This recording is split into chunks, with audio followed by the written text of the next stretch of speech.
ఇక లక్ష్మి తన గురించి ఆరా తీస్తుందని తెలుసుకున్న ప్రియంవద కోపంతో రగిలిపోతుంది. అసలు తన గురించి ఆమెకెందుకని మండిపడుతూ ఉంటుంది. దీన్ని ఇలాగే వదిలేస్తే ఏదో ఒక రోజు నా కొంప ముంచుతుంది అనుకుంటూ ఉంటుంది ప్రియంవద. ఏకులా వచ్చి మేకులా తయారైందని ప్రియంవద రగిలిపోతూ ఉంటుంది. ముళ్ళును ముళ్ళుతోనే తీయాలని భావించిన ప్రియంవదకు ఓ బ్రహ్మాండమైన ఐడియా వస్తుంది. వెంటనే త్రిషకు ఫోన్ చేసి ఎక్కడున్నావని అడుగుతుంది. అర్జెంటుగా నిన్ను కలవాలని అనగా త్రిష కంగారు పడుతుంది. నువ్వు భయపడాల్సింది ఏం లేదని చెప్పడంతో త్రిష ప్రియంవదను కలవడానికి వస్తుంది. ఇక త్రిషను కలుసుకున్న ప్రియంవద లక్ష్మితో రోజు రోజుకు వేగలేకపోతున్నాను అంటుంది.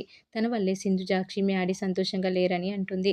అందుకే ఆ లక్ష్మిని మా ఇంట్లో నుంచి, మ్యాడీ జీవితంలో నుంచి తరిమేయాలని నిర్ణయించుకున్నానని అంటుంది ప్రియంవద. నాకు తెలుసు నువ్వు మ్యాడీని పీకలోతు ప్రేమిస్తున్నావని అని అంటుంది త్రిషను ఉద్దేశించి ప్రియంవద. నువ్వు నాకు హెల్ప్ చేస్తే మ్యాడీని నువ్వు పెళ్లి చేసుకోవడానికి నేను సాయం చేస్తానని చెప్తుంది. ఆ లక్ష్మిని ఇంట్లో ఏమైనా చేద్దామంటే మా అమ్మ నాన్నలు తనపై ఈగ కూడా వాలనివ్వడం లేదని అంటుంది. కాబట్టి ఇంటి బయటే ఆ లక్ష్మికి బుద్ధి చెప్పాలని అంటుంది. నా ఉద్దేశంలో లక్ష్మి అడ్డు తొలగించుకోవడం అంటే తన్ని చంపాల్సిన అవసరం లేదని, ఘోరంగా అవమానిస్తే చాలని తనే ఇల్లు వదిలిపెట్టి వెళ్ళిపోతుందని చెప్తుంది ప్రియంవద త్రిషకి. ఇక అందుకు నీ సాయం కావాలని వచ్చానని చెప్తుంది. దీనికి త్రిష సంతోషంగా ఒప్పుకుంటుంది. మ్యాడీని నా వాడిని చేస్తానంటే ఏం చేయడానికైనా నేను సిద్ధంగా ఉన్నానని అంటుంది త్రిష. ఇక కాలేజీలో త్రిషను కలుసుకున్న విక్రమ్ లక్ష్మి కోసం వెతుకుతూ ఉంటాడు. ఏంటి సార్ ముఖం వెలిగిపోతుంది అనగా, ఆ రోజు ఫారెస్ట్లో జరిగింది తలుచుకుంటేనే నా మనసు ఆనందంతో ఉప్పొంగిపోతుందని అంటాడు విక్రమ్.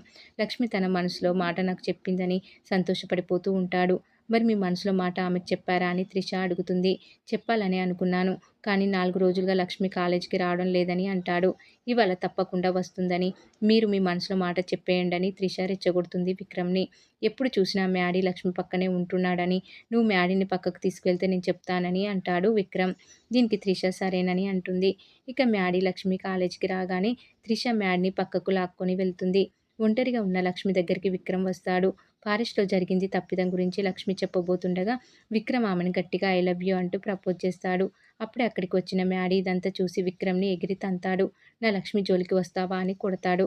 అసలు కొట్టాల్సింది నిన్ను కాదని దీన్నని లక్ష్మిపై చెయ్యెత్తగానే విక్రమ్ అడ్డుకుంటాడు. లక్ష్మి నాదని, నేను ప్రేమిస్తున్నానని, పెళ్లి చేసుకుంటానని అనడంతో మ్యాడీ మరోసారి విక్రమ్‌ని కొడతాడు.